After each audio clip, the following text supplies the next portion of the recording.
Boa noite, amados irmãos. Estamos aqui nessa segunda-feira, dia 13 de abril, 7h30 da noite, para mais uma live e poder, com alegria no meu coração, trazer até você uma palavra do coração de Deus para o teu coração. Estamos aqui enfrentando essa pandemia, mas eu creio que com o auxílio do Espírito Santo, o poder de Deus e a fé na palavra do Senhor, nós vamos passar por isso, vamos vencer e vamos sair dessa experiência mais maduros, mais fortes e mais conscientes da importância de buscar em primeiro lugar na nossa vida o reino de Deus e a sua justiça, e as demais coisas nos serão acrescentadas.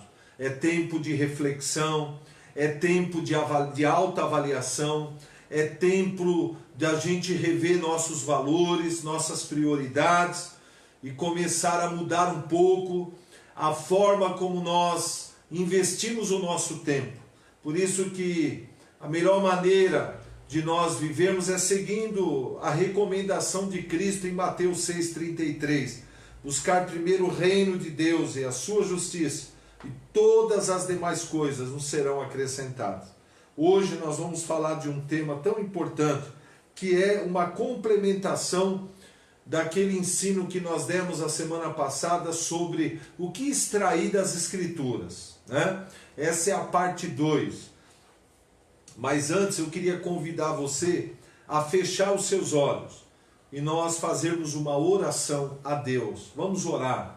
Pai celestial, Pai querido, Pai glorioso, em nome do teu amado Filho Jesus, nós te damos toda a honra, nós te damos toda a glória, nós te damos todo o louvor, Pai, e agradecemos ao Senhor por mais um dia de vida que o Senhor nos concedeu.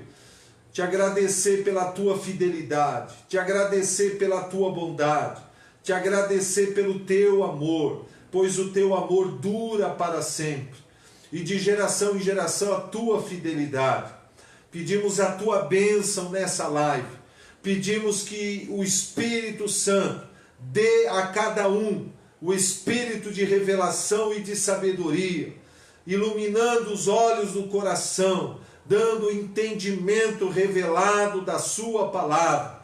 Que o Senhor abençoe a todos que estão nos assistindo, que eles sejam edificados, que eles sejam abençoados, que eles sejam renovados em Deus, Pai. Nós te agradecemos em nome de Jesus. Amém e amém. Glória a Deus. Meus amados, um dos desejos do coração de Deus, após o novo nascimento, após aceitarmos a Cristo como Senhor e Salvador, é que cada um de nós cresçamos espiritualmente. Deus quer muito o nosso crescimento espiritual, o nosso desenvolvimento espiritual. O maior desejo do coração de Deus é que cada um de nós cresçamos na graça e no conhecimento do Senhor Jesus. Porque na medida em que nós crescemos espiritualmente, nós vamos ter mais intimidade com Deus, nós vamos ter mais sabedoria, nós vamos ter mais discernimento, compreensão do propósito de Deus, vamos ter mais condições de vencer as astutas ciladas do diabo e ser muito útil ao reino, funcionando no corpo de Cristo e também sendo um ramo ligado à videira que dá muitos frutos. O Senhor deseja muito o nosso crescimento espiritual. Deus quer que você cresça, que você amadureça em Deus. E um dos segredos para a gente crescer e amadurecer espiritualmente é praticar as leis espirituais da comunhão. Deus criou leis que na verdade são chaves espirituais, que nos dão acesso ao trono da graça, que possibilita uma comunhão íntima com o Espírito Santo e cria um canal de comunicação entre o nosso espírito e o Espírito de Deus, para que possamos receber dele tudo aquilo que ele quer ministrar para nós. Uma das maiores e mais importantes leis espirituais é a oração em línguas. Quando nós oramos no Espírito, quando nós oramos em línguas, diz Paulo em Coríntios, nós estamos edificando a nós mesmos, orando os mistérios de Deus em Cristo Jesus. E esse mistério revelado na nova aliança é Cristo em nós, a esperança da glória. Quando nós oramos em língua, segundo 1 João 2, verso 20 e 27, nós ativamos em nosso espírito a unção que nos dá entendimento, que nos revela todo o entendimento da mente e do coração de Deus. Quando nós oramos em línguas, nós somos ajudados pelo Espírito Santo, porque ele intercede por nós com gemidos inexprimíveis. E se você perseverar na prática da oração em línguas, o próprio Espírito Santo que intercede por você com gemidos inexprimíveis, ele vai despertar o teu espírito, colocar nele uma fome pela palavra, um desejo insaciável de se alimentar das palavras de Deus. E aí você vai praticar a segunda lei espiritual poderosa, tão importante, que está aqui em João 5,39. Jesus diz: examinais as Escrituras, porque julgais ter nelas a vida eterna, e são elas mesmas que testificam de mim. Então, o desejo do coração de Deus é que nós possamos examinar as Escrituras, e de preferência que você compre uma Bíblia de letra extra gigante, extra gigante, para facilitar a leitura da Bíblia. Se você compra uma Bíblia de letra minúscula, você vai ficar desestimulado a ler, pela dificuldade de entender as palavras. E que seja, de preferência, essa linguagem, olha, revista e atualizada, muito boa. E aí, veja bem, a partir do momento que você estabelece no seu coração o propósito de examinar as Escrituras, é importante que você aplique alguns conselhos, algumas questões importantes ao examinar as Escrituras. E eu queria compartilhar exatamente isso com você. Veja bem que interessante. Quando você pega a Bíblia, tá? Veja bem, são milhares de páginas, milhares de páginas. São mais de 2.000 páginas. São 66 livros. 39 livros no Velho Testamento e 27 no Novo.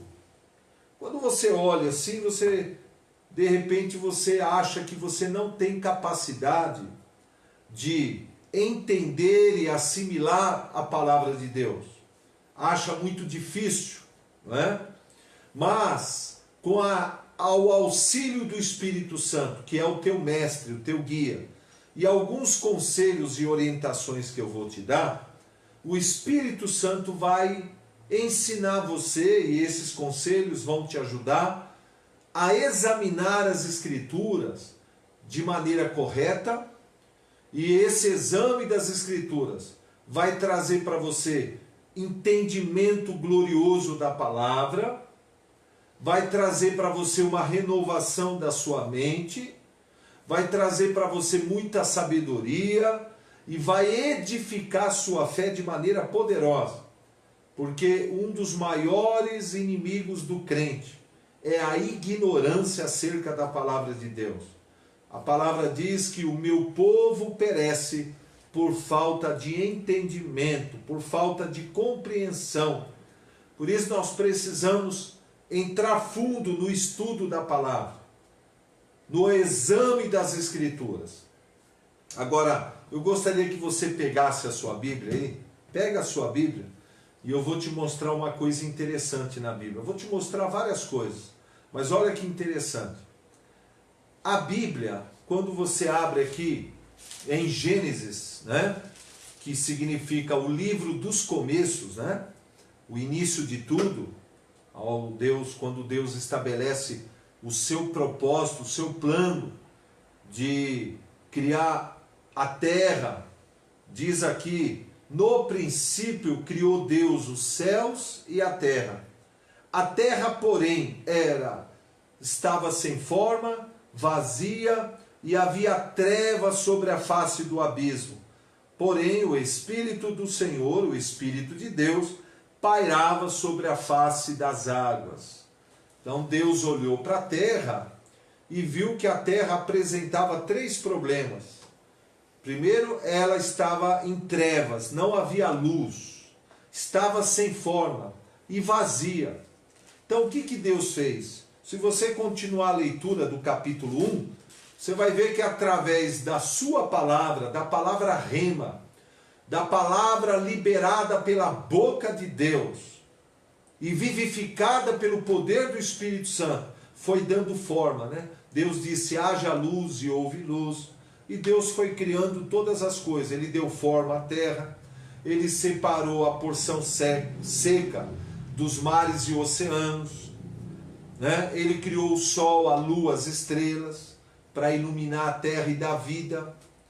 Depois ele foi povoando a terra, né? Seres marinhos, animais selvagens, animais domésticos, foi criando os minerais, os vegetais, as árvores. E por fim, Deus disse o seguinte no versículo 26, e disse Deus também, façamos o homem à nossa imagem, conforme a nossa semelhança, e tenha ele domínio sobre os peixes do mar, sobre as aves dos céus, sobre os animais domésticos, sobre toda a terra e sobre todos os répteis que rastejam pela terra. Criou Deus, pois, o homem à sua imagem, a imagem de Deus o criou, homem e mulher os criou. E no versículo 31, que é o último versículo, diz, viu Deus que tudo quanto fizera, e eis que era muito bom, e houve tarde e manhã o 6º dia. Olha que interessante. Se você olhar a Bíblia, entenda nisso aqui, o que eu vou te dizer. Ela começa com o ser humano no paraíso. Deus criou um paraíso na terra. E ele colocou o nome de Jardim do Éden. Um verdadeiro paraíso na terra. Vamos colocar assim, uma cópia do que tinha no céu, Deus criou na terra. Um verdadeiro paraíso, né? Interessante. A Bíblia começa, a história humana começa no paraíso, não é? Veja bem, isso em Gênesis. Agora vai lá em Apocalipse. Ela começa no paraíso, a história humana, e termina no paraíso. Porque aqui no capítulo 21 de Apocalipse, no livro 66 da Bíblia, Deus criou um novo céu e uma nova terra, e criou a nova Jerusalém, e colocou os salvos ali para viver, para todo sempre, por toda a eternidade. E aqui não haverá perigo de uma nova queda do pecado, e estragar o plano e o propósito de Deus. Sabe por quê? Porque aqui nesse novo paraíso criado por Deus, nesse novo céu, nessa nova terra, nessa nova Jerusalém, os salvos em Cristo terão um corpo incorruptível, um corpo glorificado. E aí estaremos por todo sempre com o Senhor, desfrutando desse novo paraíso. Olha que interessante. Primeiro livro da Bíblia, Gênesis, capítulo 1 e 2. A história humana começa no paraíso. O último livro da Bíblia, capítulo 21, termina, né, nesse 21 e 22, termina a história no paraíso. no novo paraíso, no novo céu, na nova terra, na nova Jerusalém. Olha só que interessante. Então entre o espaço do primeiro paraíso, Jardim do Éden, o início da história do ser humano, para o final aqui, que reinicia no novo paraíso em Apocalipse 21 e 22. Tem uma história aí de, já se passaram 6.000 anos. 6.000 anos. 4.000 anos de Adão até Jesus e 2.000 anos de Jesus até nós. Bom, é aí que vem, a partir desse entendimento, a partir dessa compreensão, olha que interessante. Veja bem, quando Deus criou o ser humano, quando Deus criou o homem, a mulher, e os colocou no Jardim do Éden para os cultivar e o guardar, Deus fez uma aliança com o ser humano. E Deus deu uma ordem para eles, né? Para eles formarem uma aliança, se tornarem uma só carne, crescerem e multiplicar, encher a terra, povoar a terra. E Deus deu uma ordem. Olha só o que Deus diz, olha. E o Senhor, verso 15, tomou, pois, o Senhor Deus ao homem e o colocou no jardim do Éden, para o cultivar e o guardar. E o Senhor lhe deu esta ordem: de toda árvore do jardim comerás livremente, mas da árvore do conhecimento, do bem e do mal, dela não comerás, porque no dia em que dela comeres, certamente morrerás. Ou seja, a aliança de Deus com Adão, com Eva e toda a sua descendência, ela estava condicionada à obediência aos mandamentos de Deus. E por que Deus criou esse princípio? Porque Deus não pode ter um relacionamento sem que nós tenhamos a liberdade, o direito de exercer o nosso livre-arbítrio. Por isso que Deus deu mandamentos, para que essa aliança ela não fosse forçada, imposta, mas por uma livre escolha de Adão e Eva em amar a Deus e obedecer aos seus mandamentos. Isso serve para nós também. Infelizmente, se você ler o capítulo 3, né, Satanás, esse anjo caído, Lúcifer, né, que estava ali nas trevas, ele vem até o jardim do Éden, enciumado, se sentiu enciumado, porque Deus criou Adão e Eva à sua imagem e semelhança. Os anjos não foram criados à imagem e semelhança de Deus, nós fomos. E Deus deu a Adão e Eva poder e autoridade sobre a terra, sobre a criação de Deus, para governar sobre a criação de Deus. E ele vem, se aproveita que Eva está só, vem e engana Eva e induz Eva, seduz Eva a comer do fruto proibido. E Eva vai, come, é manipulada, é induzida a comer, enganada, induzida, seduzida. E aí Eva vai e dá para Adão, Adão também come. E a Bíblia diz que nesse momento, né, aquele estado de inocência do ser humano, infelizmente se perdeu, seus olhos foram abertos para conhecer a maldade, o pecado, sua natureza santa e incorruptível foi contaminada pelo pecado, pela maldade, e aí Deus, infelizmente, teve que trazer uma sentença condenatória. Primeiro ele trouxe uma sentença condenatória para Adão, depois ele trouxe uma sentença condenatória para Eva, representando as mulheres, e Adão representando os homens, né? Aí ele trouxe uma sentença condenatória para a terra, porque a terra estava debaixo da autoridade do homem, e depois ele trouxe uma sentença condenatória para a serpente, na verdade Satanás, né? E aí Deus, junto com essa sentença, por misericórdia e amor, Deus então vai e traz uma promessa redentora. Porque a primeira reação de Adão e Eva foi fazer uma roupa de folha de árvore, né, Diz o texto aqui que eles ficaram envergonhados, né? Se sentiram envergonhados porque estavam nus e pegaram folhas de figueira e fizeram tampando, né, as partes íntimas deles.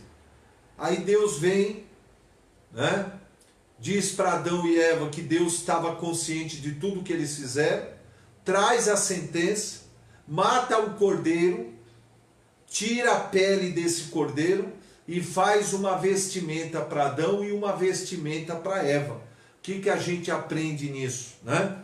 As folhas de figueira é a tentativa do ser humano de cobrir a sua nudez espiritual, o seu pecado, a sua nudez, né, com a religião.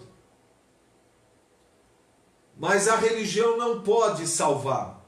A religião dos homens não pode cobrir nossa nudez e não pode restaurar a nossa comunhão com Deus.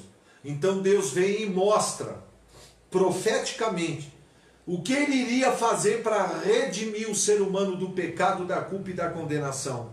4.000 anos depois, ele mata o cordeiro, tira a pele do animal e faz uma vestimenta para Adão e uma vestimenta para Eva, ensinando a eles, né, que será através do sacrifício de um cordeiro que a humanidade será salva, será redimida do pecado, da culpa, da condenação, da velha natureza.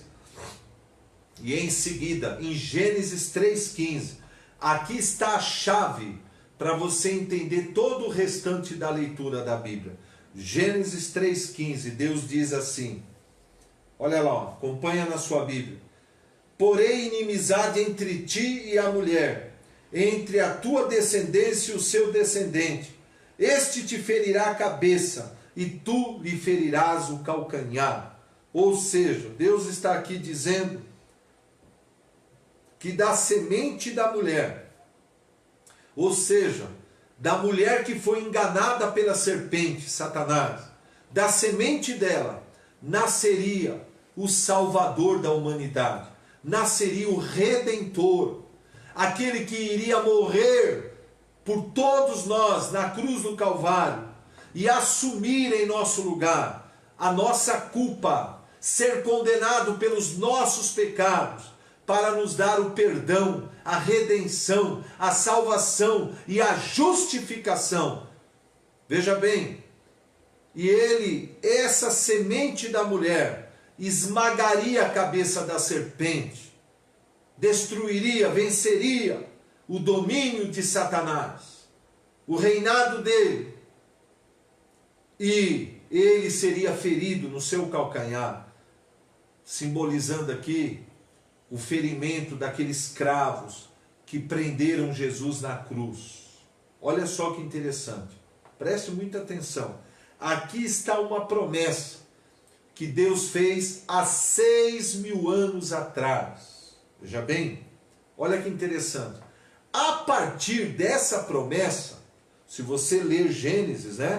Preste atenção, a partir dessa promessa, se você ler Gênesis, Deus então agora, ele começa a construir a história a partir do cumprimento dessa promessa, porque Deus é o autor e consumador da história, ele tem todo o domínio, ele é o todo-poderoso, ele é soberano, ele é onisciente, ele é onipresente, ele tem todo o poder. Então aí se você começa a ler a palavra, você vai ver então, a partir da queda, a partir do pecado, a decadência do ser humano. Aí já houve o primeiro homicídio, né?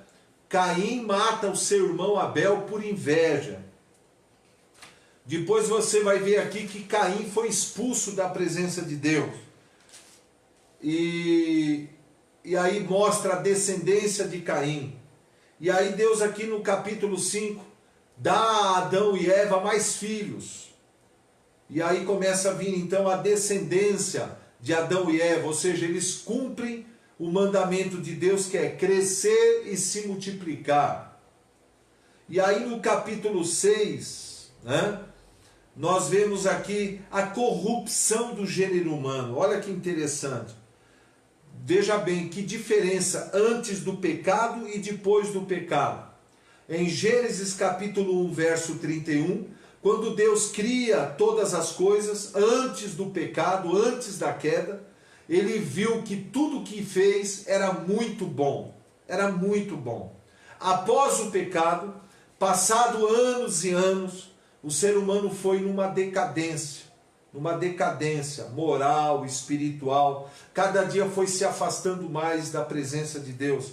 Cada dia ele foi caindo numa decadência de depravação moral. Aí no capítulo 6, versículo 5, já na geração de Noé, olha o que Deus viu agora. Viu o Senhor que a maldade do homem havia se multiplicado na terra e que era continuamente mal todo o desígnio do seu coração. Aí Deus, tomado por um desgosto, tomado por uma tristeza profunda, de ver a sua criação, a obra-prima da sua criação, aqueles que foram criados à sua imagem e semelhança, cair em decadência. Aí Deus então sentencia a destruição dessa terra, né, através das águas do dilúvio. Porém, como Deus é justo e misericordioso, ele levanta Noé como um profeta, como um pregador da justiça e do juízo divino. E ali ele teve que construir essa arca, e levou mais de 100 anos. E durante esse tempo Noé pregou, mas aquele povo rejeitou. E somente Noé e a sua família foram salvos para preservar a raça humana. E mais também um casal de cada espécie de animais, para preservar toda a criação divina.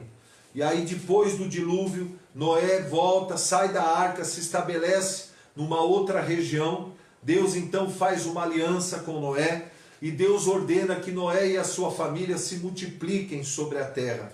E eles obedeceram e se multiplicaram, né? Isso você vai ver em Gênesis capítulo 7, capítulo 8, né?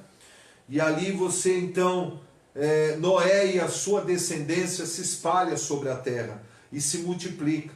E passaram muitos anos, veja bem, Deus tem na sua mente, no seu coração, uma promessa que ele tem que cumprir. Da semente da mulher nascerá o Redentor, nascerá o Salvador. Então aqui, depois de Noé, Deus então começa a construir essa história, começa a construir toda essa história para lá na frente cumprir essa promessa.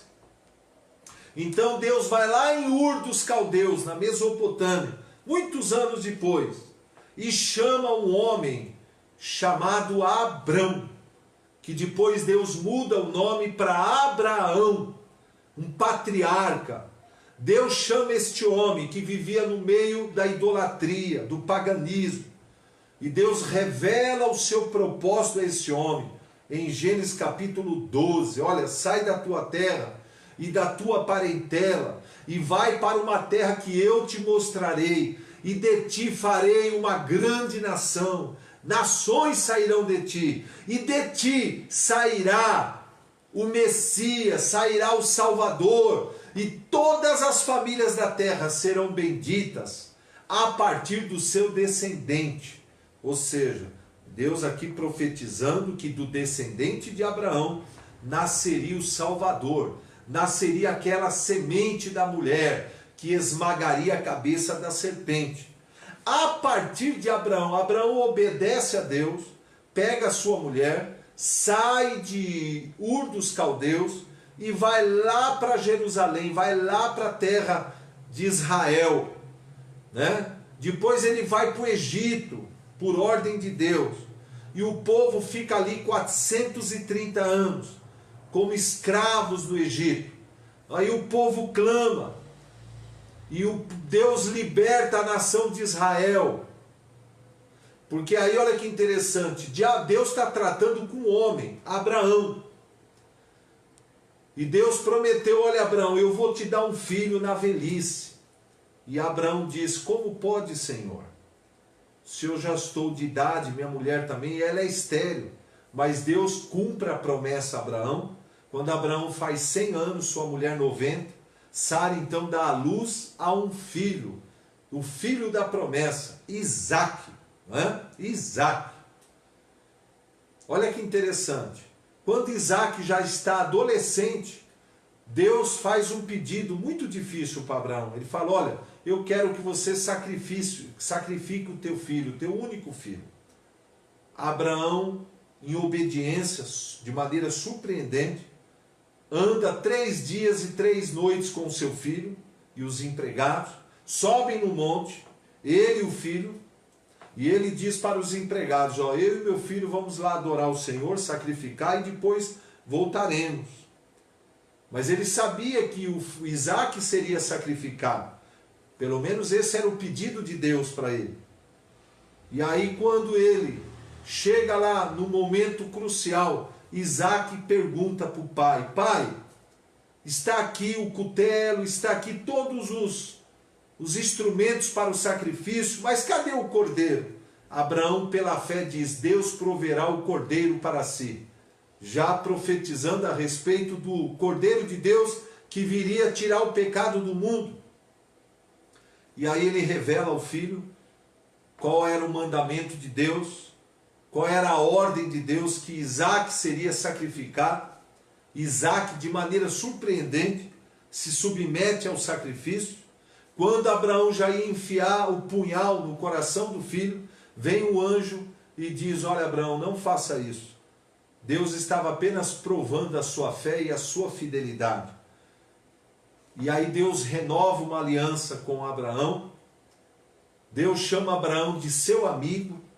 E aí a Bíblia diz que Abraão achou ali um cordeirinho, um cabrito ali preso nos arbustos. E ali ele pega aquele animal e sacrifica em favor dele, em favor de Isaque.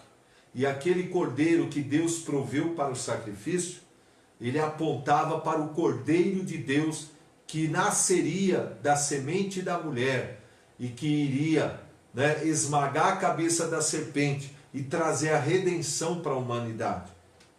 E aí de Isaque, veio Jacó. Isaque teve 2 filhos, Jacó e Esaú. E aí Deus faz uma aliança com Jacó. E Deus vai e muda o nome de Jacó para Israel. Veja bem que interessante. E tanto Abraão passou para Isaque a promessa do descendente, como Isaque passou para Jacó a promessa do descendente, que viria para redimir a humanidade. Aí de Jacó, Deus muda o nome de Jacó. Jacó significa enganador, suplantador, aquele que engana, aquele que suplanta. Então Deus faz uma aliança com Jacó mediante o seu arrependimento e põe o nome de Israel, que quer dizer príncipe com Deus. E ali Israel, Deus estabelece uma nação.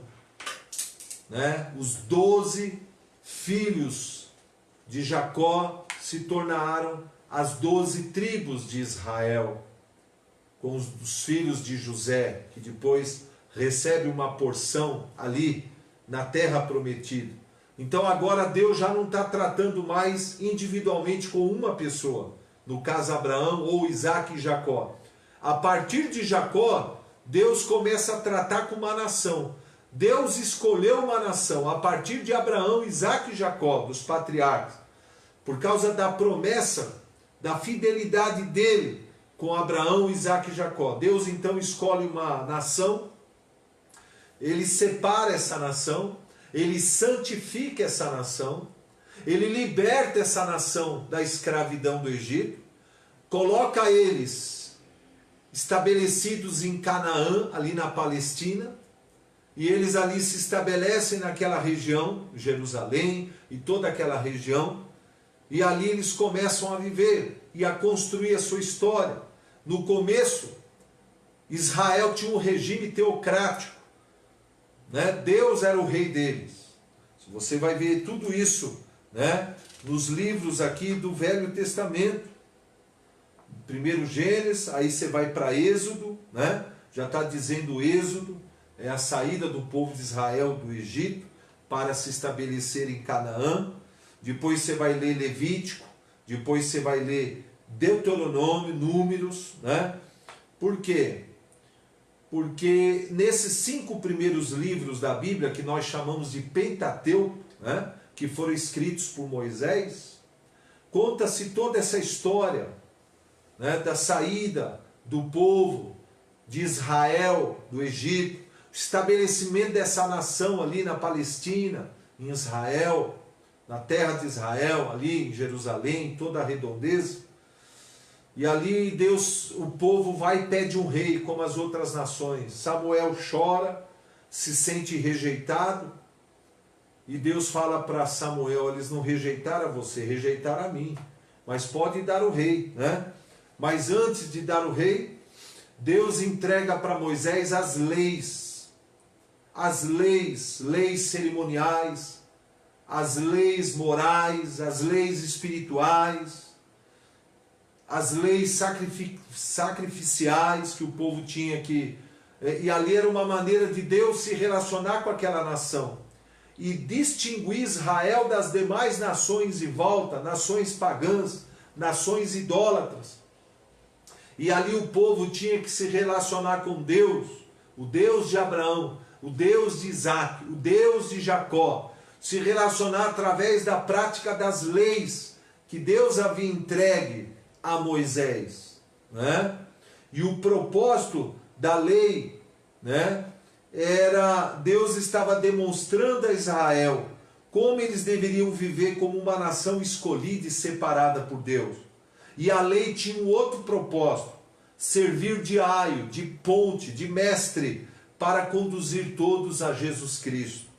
E o propósito da lei era mostrar aos seres humanos caídos que ninguém era capaz de guardar a lei, porque todos estavam separados de Deus, presos à velha natureza, e que precisavam desesperadamente de um Messias, de um Salvador, que os libertasse do pecado e da velha natureza.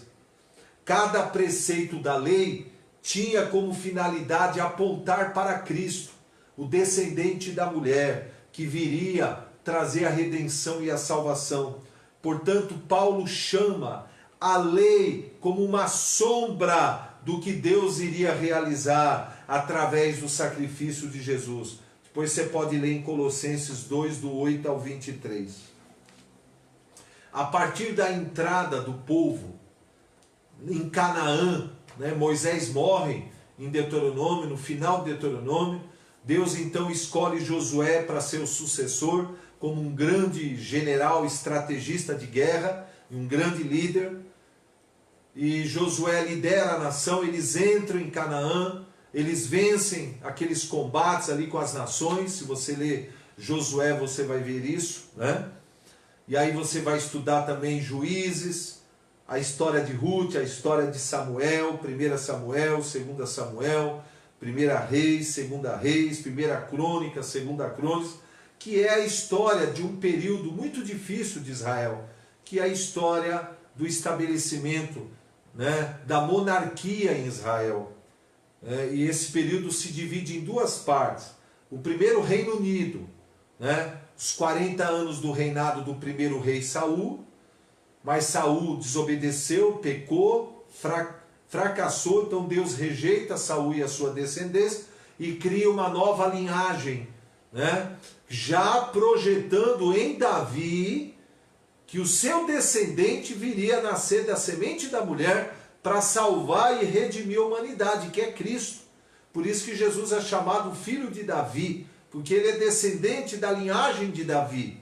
Então Davi se levanta como rei, muito jovem, 40 anos reinou, e aí de Davi veio o seu filho Salomão, mais 40 anos, mas em Salomão rachou o reino. Então aí se começa então do reino dividido, 2 nações do norte, né? Na verdade as 10 nações do norte, que é chamado de Israel, e depois Judá, que é Judá e 1/3 da tribo de Benjamim, né? Que aí ficou o reino do sul, Judá e 1/3 parte de Benjamim, e as 10, né, tribos do norte, que é chamado Israel. Então você vai ver, né, muitos reis, né, reinando, se revezando no poder, né, no reino do norte, Israel, e no reino do sul, Judá. Né?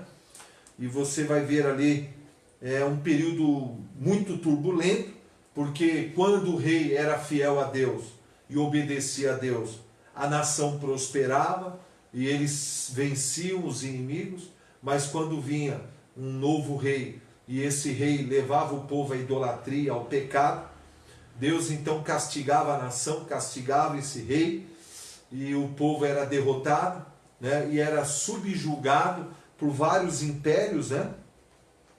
O Império Sírio, o Império Persa, Medo-Persa, o Império Grego, o Império Babilônico, o Império Grego, e depois veio o Império Romano, né? E então você vai ver aqui essa história, né? Essa história da monarquia de Israel, entende? Depois você vai ver também muitos salmos, provérbios, eclesiastes e cantares, que eram poemas e cânticos, né, dos judeus, dos cultos a Deus, provérbios de sabedoria, a maioria do rei Salomão, cantares do rei Salomão, que ilustra esse poema do amor de Salomão com a Sulamita, que ilustra aqui o amor de Cristo pela sua noiva, a igreja, né? E depois você vai ver Eclesiastes de Salomão, que também já é o último livro de Salomão na sua velhice, por isso que há mais de 37 referências na palavra vaidade, tudo é ilusão, né? Abraão, depois de velho, percebe que nessa vida dinheiro não é tudo, né? Os prazeres, e que a verdade, o verdadeiro sentido da vida e o verdadeiro propósito da vida, para que você não venha se arrepender na sua velhice, é servir a Deus e obedecer os seus mandamentos. Esse é o verdadeiro propósito pelo qual nós fomos criados, cumprir o plano e o propósito de Deus, né? Aí depois você vai ver os livros proféticos, né? Os profetas maiores e os profetas menores, né? Você vai ver ali o livro de Isaías, o livro de Jeremias, o livro de Ezequiel, o livro de Daniel, e depois você vai ver os profetas menores. E diversos profetas que Deus levantou em algumas épocas específicas de Israel para exortar a nação ao arrependimento, consolar e alertar acerca dos juízos divinos. Muitos profetas também profetizaram a respeito da profecia de Gênesis 3,15, acerca da vinda do Messias, acerca da vinda do Salvador. Inclusive, o profeta messiânico, o maior profeta messiânico do Velho Testamento, profeta Isaías, se você ler os capítulos 52 e 53, ele fala claramente acerca do sacrifício do Salvador, do Messias. Ele está se referindo a Jesus Cristo, né? Que nasceu da semente da mulher para prover a nós a salvação. E aí, se você ler essas profecias, você vai ver que muitas dessas profecias tinham a ver com o tempo contemporâneo do profeta, tinham a ver com a época de Cristo, 600, 700 anos depois, e também muitas profecias apontam agora para os tempos do fim. Então, é interessante o relógio cronológico dessas profecias. Muitas profecias diziam respeito ao tempo do profeta, que ele vivia na época dele. Outras profecias apontavam para 600, 700 anos depois, que seria a plenitude dos tempos, na época do Império Romano, da Virgem Maria, da semente da mulher. Ali se cumpriu Gênesis 3,15. E muitas profecias apontando agora, estão se cumprindo agora, e ainda outras vão se cumprir no estabelecimento do reinado do anticristo, da segunda vinda de Cristo, do arrebatamento da igreja, do milênio, né, e dos juízos de Deus, do trono branco, do novo céu, da nova terra, da destruição dessa terra por fogo, conforme Pedro ensina em 2 Pedro capítulo 3. Essa é a visão que a gente tem do Velho Testamento, né? Deus cria o homem no paraíso, o homem cai, peca, desobedece, Deus traz sentenças condenatórias, mas por ele ser um Deus misericordioso, amoroso, longânimo e benigno, ele traz uma promessa em Gênesis 3,15, né, dizendo que da semente da mulher, a mesma mulher que foi enganada e seduzida por Satanás, nasceria o Salvador, que esmagaria a cabeça da serpente, representando aqui Satanás. Satanás iria ferir o seu calcanhar, mas ele esmagaria a cabeça da serpente. Aqui falando da sua vitória, né, e da derrota de Satanás e seus anjos. E aí se passaram 4.000 anos dessa promessa até o final do Velho Testamento e o começo do Novo Testamento, com o livro de Mateus, né? Se passaram 4.000 anos de história. Deus, lidando com a nação de Israel, começou a lidar com Abraão, Isaque e Jacó, os patriarcas. De Jacó, Deus estabelece a nação de Israel, e a partir daí, Deus trata com essa nação, o povo escolhido, a nação escolhida, para dela nascer aquele que seria o Salvador da humanidade, Jesus Cristo. E aí Mateus conta então, junto com o Evangelho de Jesus segundo Marcos, Lucas e João, conta então essa narrativa, essa história, na plenitude dos tempos. Deus fala com uma virgem, escolhe uma mulher chamada Maria, uma adolescente ainda, que estava noiva, comprometida de José, mas ainda não havia casado. E o anjo chega para ela e faz a anunciação do nascimento de Jesus, do Messias, do Salvador.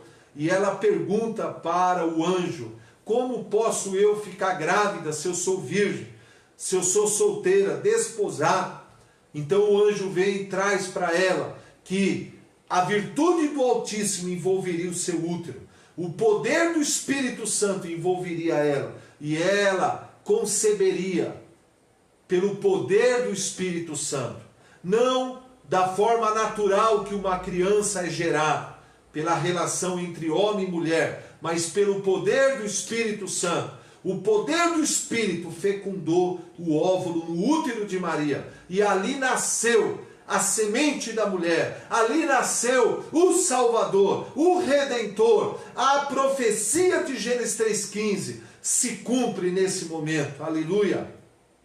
Talvez você esteja perguntando, por que Jesus não poderia nascer de maneira natural da relação sexual entre Maria e José? Porque se eles tivessem uma relação e Jesus nascesse dessa relação, Jesus nasceria como todos nós, em pecado. Jesus nasceria herdando a semente do pecado. Todo aquele que nasce da semente da mulher, Salmo 51, verso 5, já nasce pecador, já nasce morto espiritualmente, porque nós herdamos do nosso pai e da nossa mãe, Adão e Eva, a semente do pecado. E um pecador não pode salvar outro pecador. Um morto espiritualmente não pode dar vida a outro morto.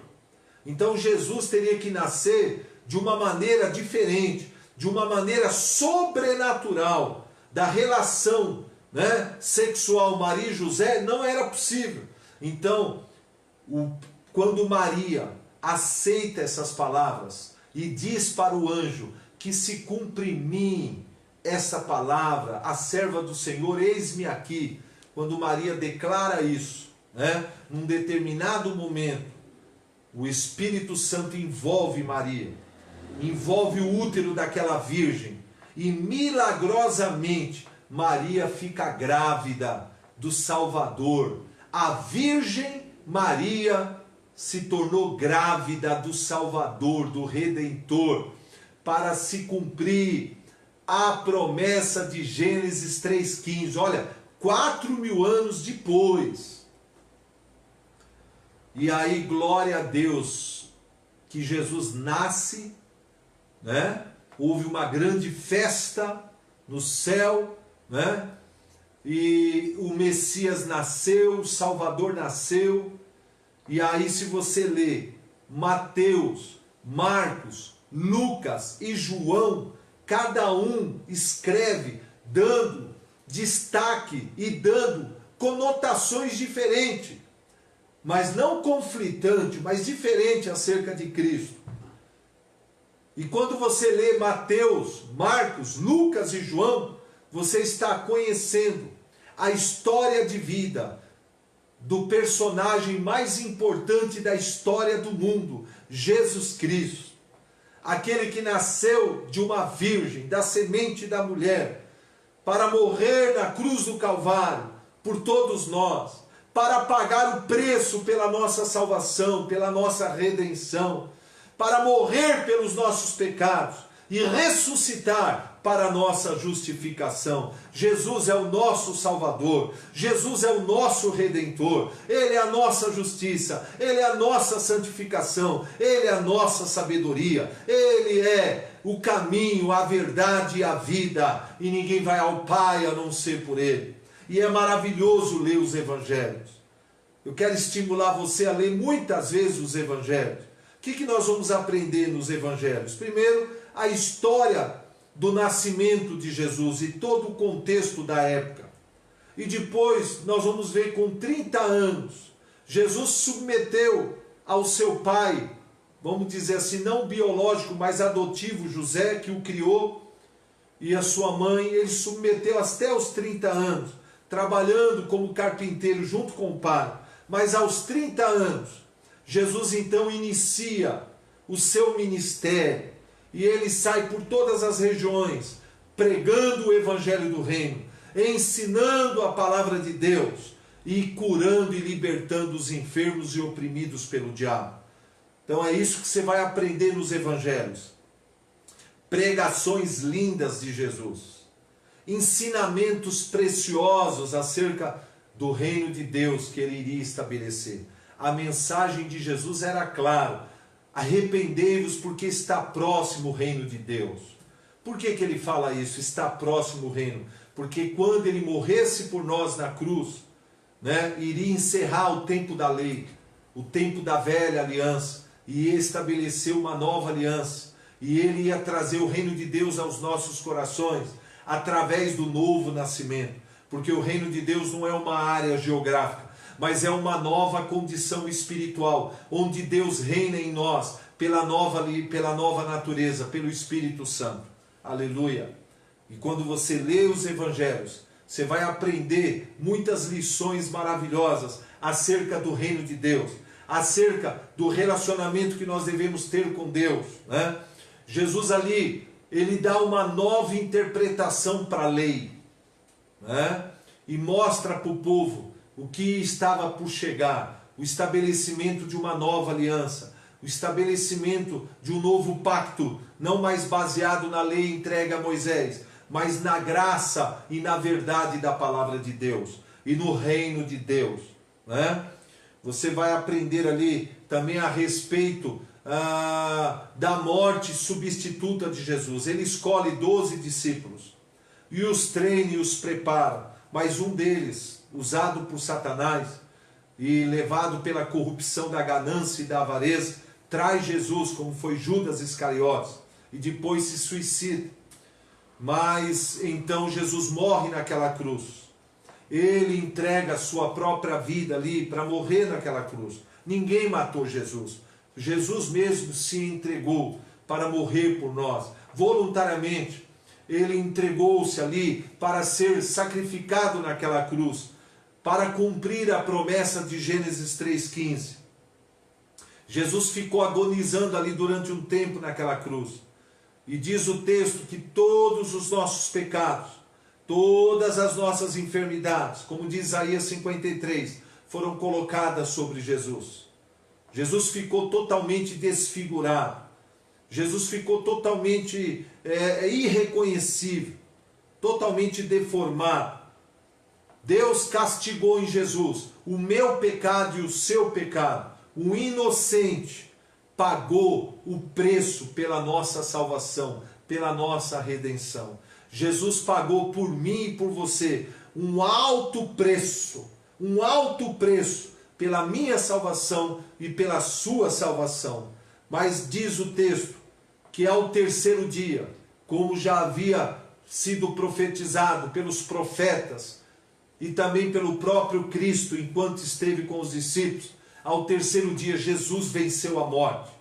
Jesus esmagou, cumpriu a promessa de Gênesis 3,15, esmagou a cabeça da serpente, do diabo, e ele recebeu as chaves da morte e do inferno. E ele diz em Mateus 28, todo o poder me é dado no céu e na terra. E ele vai atrás dos seus discípulos, revela-se a eles como um Cristo ressurreto, com um corpo glorificado, ceia com eles, e permanece com eles durante 40 dias, estimulando eles, animando eles, encorajando eles, e dando relembramentos, relembrando a eles tudo que havia ensinado durante os 3 anos que esteve com eles. E deu a eles uma missão que está em Marcos 16,15, que eles deveriam ir por todo o mundo, por todas as nações, pregar a mensagem do Evangelho, a mensagem da salvação em Cristo Jesus, a mensagem da redenção em Cristo Jesus, por toda a terra, para que todo aquele que crer nessa mensagem seja salvo. E aí você vai então para Atos dos Apóstolos. E ali, antes deles iniciarem as obras missionárias, as viagens missionárias, para pregar em Jerusalém, na Judéia, em Samaria e até os confins da terra, Jesus dá uma ordem para eles em Atos 1,8. Vocês vão receber poder, vocês vão ficar aqui orando, buscando, até que o poder desça sobre vocês. Vocês sejam revestidos do poder do Espírito Santo. Vocês vão receber poder para que vocês sejam minhas testemunhas, primeiro em Jerusalém, Judéia, Samaria e até os confins da terra. E aí, se você ler Atos 2, eles estão ali orando no cenáculo, mais ou menos 120 pessoas, e de repente veio do céu um vento como de um vento impetuoso, e desceu sobre eles línguas como que de fogo, e todos foram cheios do Espírito Santo e começaram a falar em novas línguas. E a partir de então, eles começaram como igreja. Deus estabelece a sua igreja. A partir desses 120, ali inicia a igreja do nosso Senhor e Salvador Jesus Cristo. Qual é a primeira igreja cristã na terra? A igreja cristã apostólica em Jerusalém.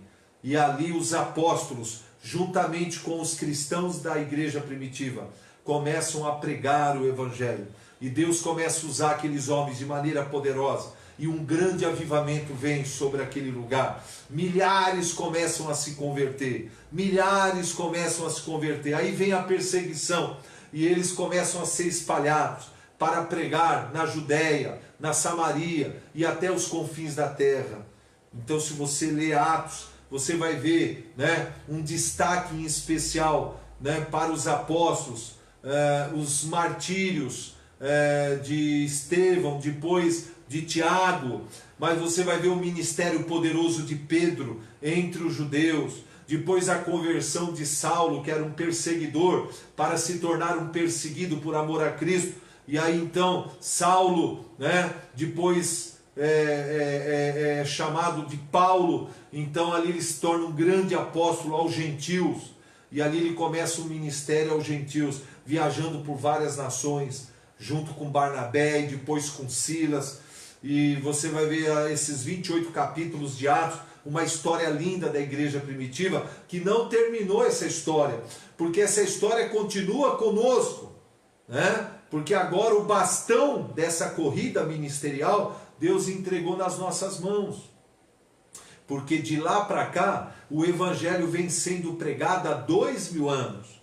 Há 2000 anos. Só que o mundo daquela época tinha uma população aproximadamente de 500, 600 milhões de pessoas. Hoje nós já somos 7 bilhões, mais de 7 bilhões de pessoas. Então a nossa missão é uma missão gloriosa, mas é uma missão bastante ampla, por isso que Jesus falou, grande é a seara, mas são poucos os ceifeiros. Aí depois de Atos, que é a história mais ou menos de 60 anos, os primeiros 60 anos da igreja primitiva, aí depois você vai chegar aqui nas cartas doutrinárias, né? Primeiras cartas do apóstolo Paulo, ele escreveu aproximadamente 14 cartas, e depois vem as cartas de Tiago, de Pedro, de João, né? De Judas. Essas cartas, né? Por que é importante lê-las? Várias vezes, porque essas cartas nos ensinam a respeito das doutrinas cristãs, que devem ser praticadas por todos nós. Através dessas cartas, nós aprendemos, né, a diferenciar a diferença entre dogmas, os dogmas da lei, e os princípios eternos do reino de Deus. Através das cartas, nós aprendemos a respeito da fé evangélica. Através das cartas, aprendemos a respeito da doutrina da graça e pela salvação pela graça em Cristo Jesus. Que doutrina preciosa! Nós não somos salvos pela prática da lei, mas somos salvos pela graça de Jesus Cristo, mediante a fé no Evangelho. Através das cartas, nós aprendemos a respeito dos dons espirituais, a respeito de como funciona a Igreja de Cristo, os dons, serviços, talentos, né, os ministérios, a respeito de como deve funcionar, né, essa multiforme graça e sabedoria de Deus que é a igreja, como funcionam os ministérios, os dons, a respeito da noiva de Cristo, a respeito de como nós devemos funcionar no corpo de Cristo, a diferença entre a lei e a graça, como viver a vida cristã de acordo com a vontade de Deus na nova aliança.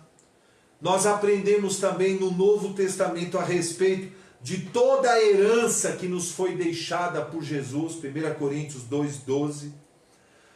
E nós aprendemos também a respeito de tudo que Cristo fez por nós, ao morrer na cruz, ao ressuscitar, ao estar assentado à direita de Deus, intercedendo por nós. É extremamente importante estudar as cartas. É aqui que vem uma instrução que eu quero dar a você.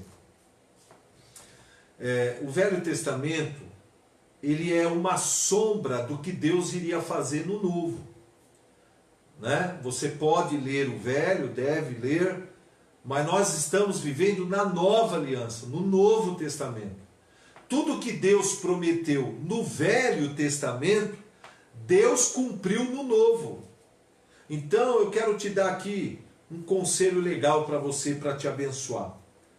Leia Mateus, os 28 capítulos de Mateus. Leia atentamente. De preferência 10 vezes. 10 vezes. Você lê a primeira, volta, lê a segunda, volta, 10 vezes. Quando você terminar de ler Mateus as 10 vezes, você vai para João e lê 10 vezes os 21 capítulos de João. Vai ler João. Quando você terminar de ler João 10 vezes, você vai ler por 10 vezes o livro de Atos, que é a história da igreja primitiva, os primeiros 60 anos da igreja primitiva. Leia 10 vezes também. Depois você vai começar a ler Romanos. Você vai ler 10 vezes Romanos junto com Gálatas. Você vai fazer uma combinação de Romanos e Gálatas. Você vai ler Romanos e ler Gálatas. Ler Romanos e ler Gálatas. 10 vezes. 10 vezes. Você terminou? Aí você vai ler 1 e 2 Coríntios, que é cartas de instrução, correção e exortação e consolação de Paulo para a igreja de Corinto. A igreja, ela cometeu muitos erros, ela operava nos dons, mas era uma igreja cheia de problemas. E Paulo teve que corrigir muitos problemas, e que serve para nós. Muitas instruções, muitos ensinamentos preciosos. e erros que a gente tem que evitar de cometer como igreja. 1ª e 2ª Coríntios, 10 vezes. Aí depois você vai ler Efésios e Colossenses junto. Vai ler Efésios e Colossenses juntos, 10 vezes também. Depois você vai ler Filipenses, né? É a carta que Paulo escreveu quando estava preso. Que carta poderosa, 10 vezes também. Depois você vai ler 1ª e 2ª Tessalonicenses, 10 vezes. Você fez isso? Fez. Depois você termina, tá? Todas essas cartas que faltam, tá? Você vai ler Timóteo, são cartas pastorais, Tito. Você vai ler Hebreus, que é uma carta extraordinária, que Paulo, ou o autor, eu creio que foi Paulo, né?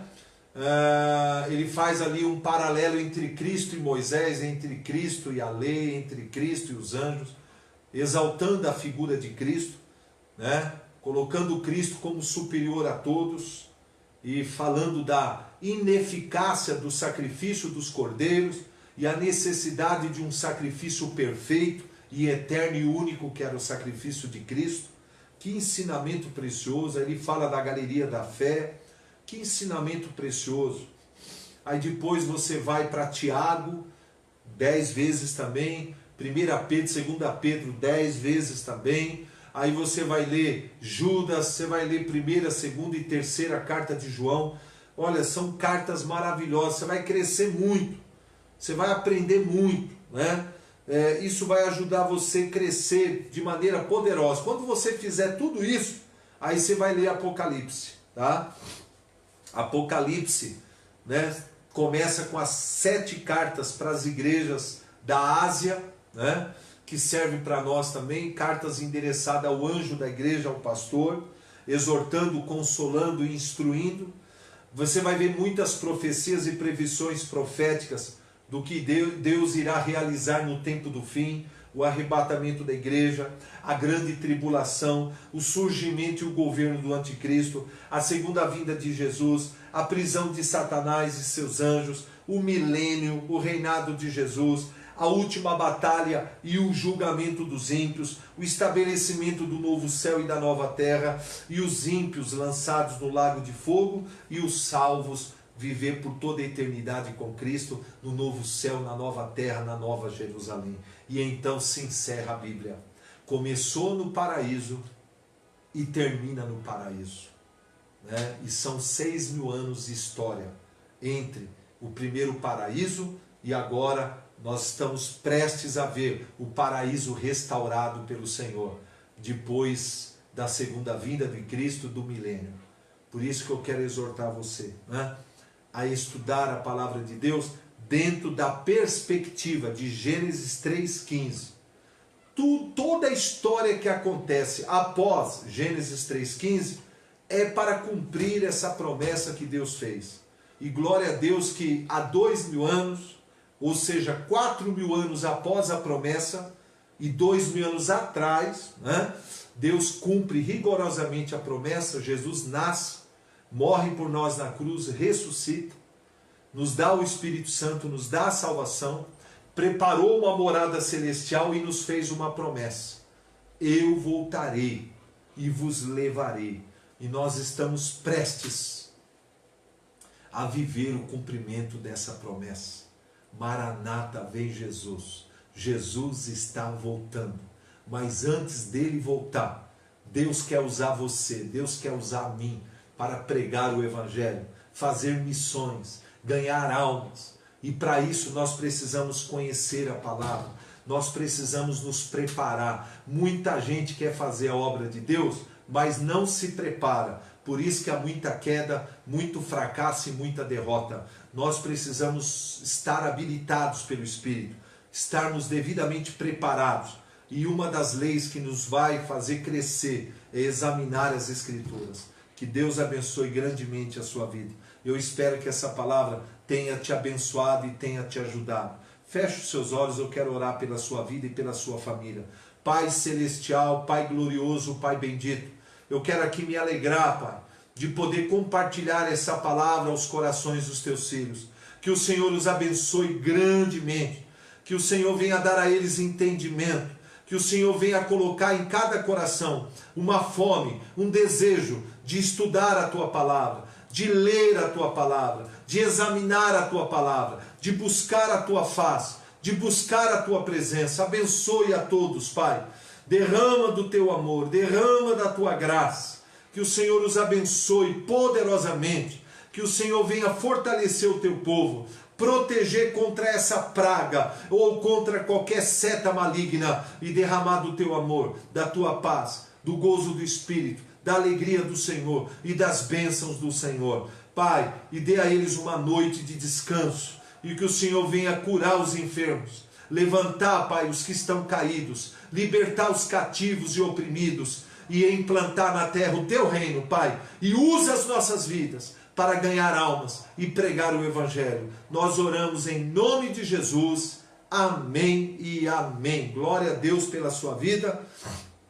E antes de me despedir, eu quero aqui convidar você, para amanhã, terça-feira, nós vamos continuar o seminário sobre oração, seminário poderoso sobre oração, amanhã, terça-feira, 7h30. E eu quero aqui dar um recado que alguns irmãos pediram, Você sabe que a nossa igreja, embora os cultos não está havendo por recomendação do Ministério da Saúde, e nós estamos respeitando, mas a nossa igreja continua atuante. Estamos aí arrecadando alimentos, estamos socorrendo famílias com cestas básicas, estamos socorrendo as 17 ONGs parceiras, estamos enviando oferta para os missionários, no Brasil e fora do Brasil, e para isso nós contamos com a sua contribuição, com os vossos dízimos e ofertas, dos nossos amados irmãos, parceiros. Se você quer abençoar esse ministério, a nossa conta fica no Bradesco, Banco Bradesco, agência 7695, ou seja, 07695, e a conta 23880, dígito 5. 23880, dígito 5. Que Deus abençoe a todos e até amanhã, terça-feira, 7h30.